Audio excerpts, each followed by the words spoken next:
এই দোয়াটা শিখে নেন, ইনশাআল্লাহ আপনার জীবনের সমস্ত সংকট কেটে যাবে। আমি নিজেও এই দোয়াটা বেশি বেশি করার চেষ্টা করি। দোয়াটা হচ্ছে, মুসা আলাইহিস সালাম একটা গাছের নিচে হেলান দিয়ে বসলেন, বসে দেখলেন দুজন মেয়ে দাঁড়িয়ে আছে দূরে, পানি নিতে পারছে না। লোকজন পানি নিয়ে যাচ্ছে, ওরা দাঁড়িয়ে আছে বেচারি। মুসা আলাইহিস সালাম গিয়ে বললেন, কি সমস্যা আপনাদের? এটা নিয়ে আপনারা আবার মেয়েদের সাথে কথা বলার চেষ্টা করেন, ঠিক আছে? তো মাহারাম গায়রা মাহারাম মেনে চলে। তারা বললেন যে আমাদের বাবা অনেক বৃদ্ধ মানুষ, আমরা পানি নিতে পারি না যতক্ষণ না আমাদের কম পানি নিয়ে চলে যায়। তো মুসা আলাইহিস সালাম তো একটু বললাম না, ফিজিক্যালি খুব স্ট্রং ছিলেন, থাকে না বডি বিল্ডার, সামনে গিয়ে কথা বলে সরো পানি নিতে দাও, তখন মানুষ একটু মূল্যায়ন করে না।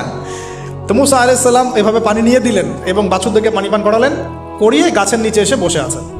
বসে বসে তিনি দোয়া করছেন, এই যে দোয়াটা তিনি দোয়া করছেন, রব্বি, একটা নেক কাজ করলেন না, মানুষের উপকার করলেন, নেক কাজ করে এসে গাছের নিচে বসে দোয়া করছেন, আল্লাহ এখানে তো আমার খাবার পানি বাসস্থান কিছুই নাই, আমি কি করব?